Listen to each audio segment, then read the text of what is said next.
Okay, let's unpack this. We often think about health goals as, these very personal battles. Right, something you tackle on your own. Exactly. Right. But what if I told you that on a global scale, we are collectively, dramatically and frankly surprisingly off track from meeting some really crucial health targets? It's not just a small miss, is it?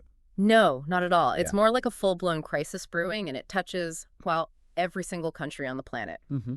So today, we're doing a deep dive into the global obesity crisis.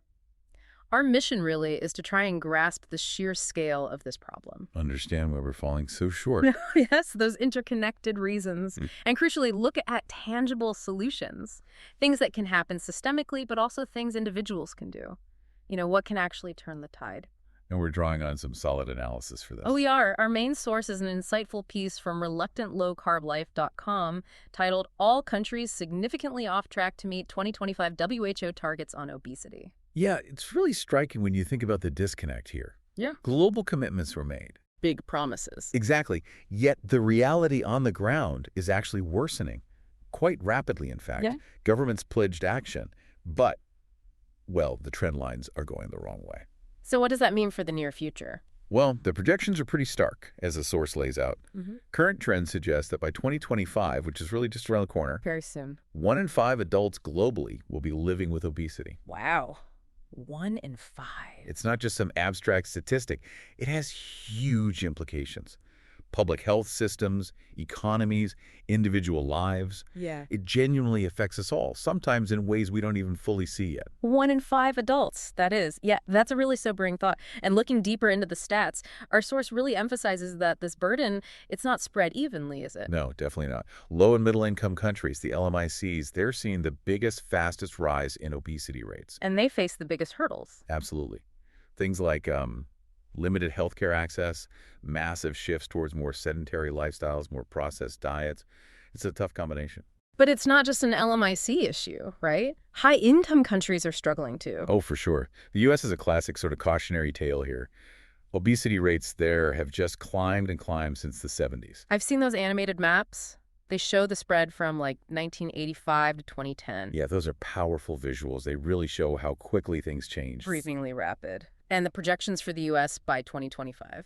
Well, they suggest most states will be over 30% obesity prevalence, some even pushing past 40%. 40%? That's nearly half the adult population in some places. And beyond the obvious personal health impact, which is devastating, our source really flags the economic cost, which is massive and often underestimated. Okay, let's talk about that cost. How big are we talking? Well, globally, a high body mass index BMI, which, is a common measure, though has its limitations. Sure, it doesn't distinguish muscle from fat perfectly. Right. But based on that measure, high BMI costs health services globally around U.S. $990 billion every year. $990 billion. Yes. And get this, that accounts for 13% of all healthcare spending worldwide. 13%. That's huge. It's staggering. And it's not just a number on a page, right? It means severely strained healthcare systems everywhere. They're struggling to cope. Resources get diverted. So it impacts other health areas too. Absolutely. It's a systemic health crisis, fundamentally, not just individual struggles. Because obesity dramatically increases the risk for so many other conditions. Like what specifically? Well, the big ones are type 2 diabetes, several types of cancer, heart disease. Yeah. These are major chronic conditions that put immense pressure on, well, everything. Healthcare systems, families, individual lives. Okay, so those numbers are alarming. The trajectory is alarming, which brings us to the critical question, why? Why are we so off track with these WHO targets? Yeah, why the disconnect between the goals and the reality? Our source points to this really complex web of factors. They're all interconnected. Maybe we start with the economic and social inequalities. Makes sense. In LMICs especially, rapid urbanization often triggers this kind of double whammy. What do you mean? Well, diets shift dramatically. People move away from traditional whole foods. Towards cheaper, more processed, calorie-dense stuff. Exactly. And at the same time, lifestyles become much more sedentary. Less physical work, more screen time, different transport. And then you add limited healthcare access on top of that. Right. It creates this vicious cycle that's really hard to break. And that strain on healthcare systems you mentioned earlier, that's a big piece too. Huge. We just said 13% of global healthcare spend goes to high BMI costs. Yet paradoxically, obesity treatment and prevention, they're often severely underfunded, underprioritized. So we spend fortunes treating the consequences, but not enough preventing it. Precisely. There's a real lack of comprehensive services for early intervention, for long-term management. It ends up being very reactive, not proactive. That makes sense. And woven through all this are these big cultural and behavioral shifts, right? The rise of fast food is just everywhere. Sugary drinks, ultra-processed snacks. Things designed to be convenient and taste good. Extremely good, often. And that leads to this widespread overconsumption of calories, usually combined with less physical activity than in previous generations. So the whole environment kind of pushes towards weight gain. It really does. It makes it incredibly difficult for individuals to make healthy choices consistently, even when they want to. And our source points to something else, kind of the elephant in the room maybe, political will. Yes, that's a critical point. Governments make commitments, they sign declarations. But the follow-through is lacking. Often, yes. They frequently fail to act decisively, especially when they come up against, well, resistance from powerful food and beverage industries. The lobbying. Exactly. Trying to implement things like sugar taxes or really effective restrictions on junk food advertising to kids. It becomes this huge uphill battle against very well-funded opposition. It's a strange paradox, isn't it? The economic cost of not acting is enormous. As you said, $990 billion. Right. But that rarely seems to translate into the political courage needed for real systemic change. You mentioned those powerful industries, and that links directly to something else our source highlights as a major driver, ultra-processed foods. UPFs. Yes, UPFs are a huge piece of this puzzle. A key insight from the analysis is what they call the hyperpalatable nature of these foods. Hyperpalatable, meaning super tasty. More than just tasty. They're essentially engineered to be so appealing in terms of sugar, salt, fat, texture, that they actually bypass or override our body's natural signals that tell us we're full. Our satiety signals. Exactly. So it becomes incredibly easy to just keep eating them, often consuming far more calories than we realize or even need. Wow. So they're designed to make us overeat. In effect, yes.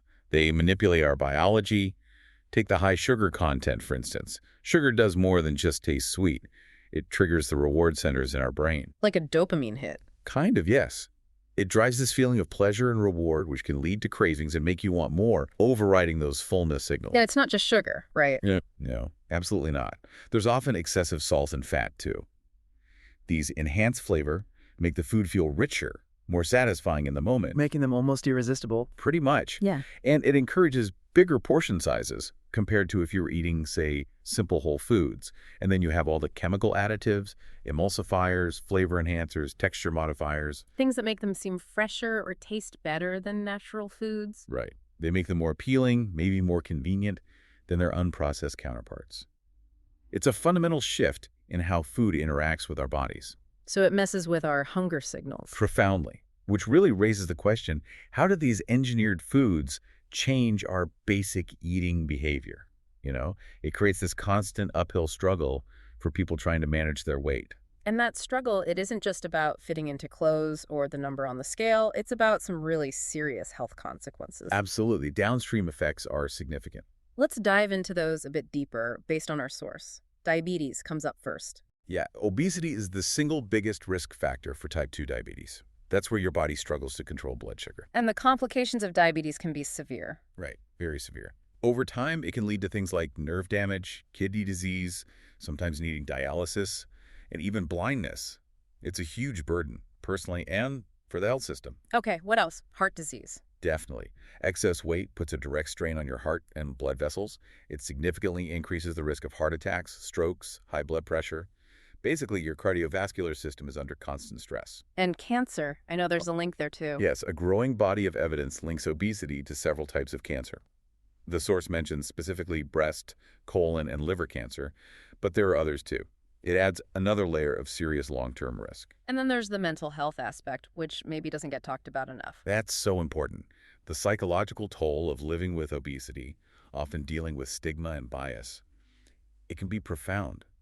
It contributes significantly to depression, anxiety, low self-esteem. Which can then make it even harder to make lifestyle changes, I imagine. Exactly. It can become this really difficult, intertwined cycle. So what's fascinating here, or maybe frightening, is how obesity isn't just one thing. It's like a gateway.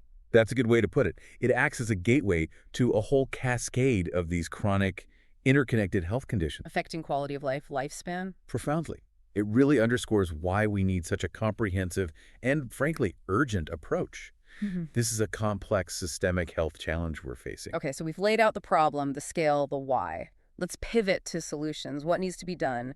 How do we start turning this massive ship around? The source outlines several key areas, a real multi-pronged approach. Where do we start? Well, first, governments simply have to invest properly in obesity treatment services, Meaning? meaning adequate funding for medical help, for counseling, for support groups, real resources to help people who are already struggling manage their weight and reduce those health risks we just talked about. Okay, so better treatment. What else? Alongside that, a much stronger focus on early intervention and prevention. This is crucial. Because it's more cost-effective in the long run. Exactly. Yeah. Much more cost-effective than treating chronic diseases down the line. Think about things like good nutrition education in schools right from the start, or community fitness programs that are actually accessible. Making healthy habits easier from a young age. Yes, getting ahead of the curve. Makes sense. What's next? The food industry must come up, right? It has to. We need meaningful regulation. Our source points to specific policies that work. Like what? Things like taxes on sugary drinks. We've seen those have an impact were implemented. Banning junk food advertising aimed at children. That seems like a no-brainer. You'd think so. And also requiring clearer, more honest food labeling.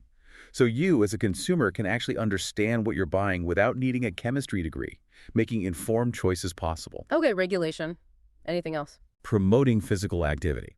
This isn't just about telling people to exercise more.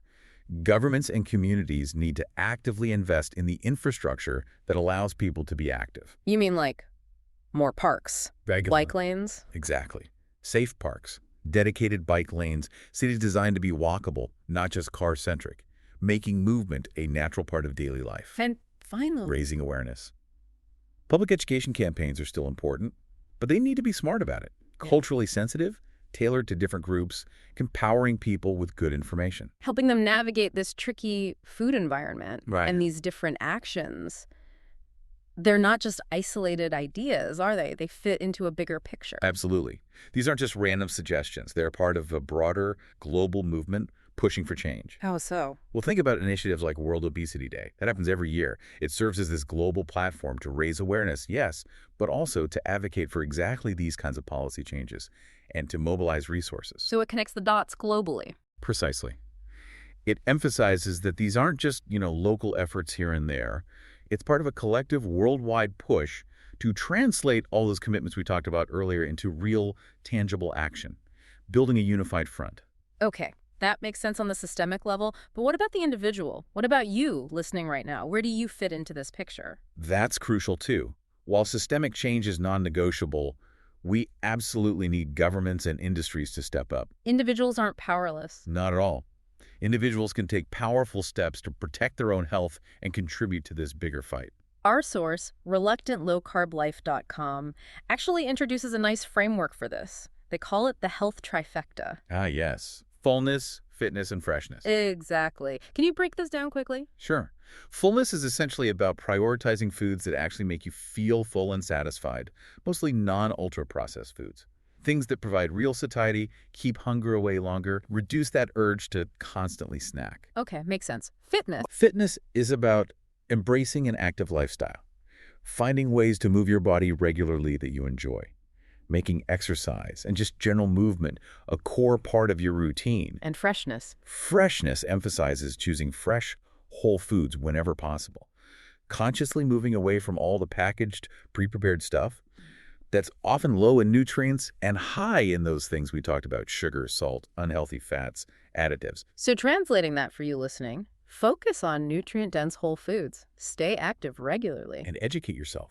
Understand the impact of obesity, not just personally, but societally. And advocate for healthier communities. Your voice matters there too. Your choices add up. Which raises that important question again, right? How do individual choices, especially when lots of people make them, add up to significant change? It's not just about your own plate. No. It's also about supporting those bigger policies and initiatives we discussed. That's also a powerful form of individual action. No, so Well, advocating for clearer food labels in your supermarket. supporting local initiatives for parks or bike lanes, letting your representatives know you support things like sugary drink taxes, pushing for healthier options in schools or workplaces. So your consumer choices and your civic voice work together. Exactly. It's that synergy between personal responsibility and collective advocacy. That's what really has the power to move the needle on this. Okay, so let's try and sum this up. What's the big takeaway here? Well, the reality is stark. We are seriously off track globally on obesity, Facing huge health consequences, massive economic costs. driven by this complex mix of factors: inequality, healthcare gaps, the food environment, UPFs, lack of political will. It sounds pretty daunting. It is. But, and this is the crucial but, a clear path forward does exist. It's not hopeless. A path that involves big policy changes, focusing on prevention. And empowering personal action, both individually and collectively. It needs all those pieces working together. Right. Now, to leave you with something to chew on, let's circle back to sugar for a moment. It's everywhere, right? Ubiquitous in processed foods. And many of us kind of chase that sugar high. People sometimes wonder if it's like caffeine, gives you a boost, then a crash. Genetically different, of course, but yeah, similar energy patterns for some people. So, given how sugar is engineered into these ultra-processed foods to be hyperpalatable, to hit those reward pathways we talked about, how long do you think a real sugar detox would take? To actually get it out of your system and reset those cravings. Yeah. Our source suggests maybe 3 to 4 weeks for the body to really readjust. Which is quite a while when you think about it. It is. So what might that time frame imply about our relationship with these hyperpalatable engineered foods and just how deeply embedded they are in our daily lives? Something to mull over, perhaps, as you navigate your own plate.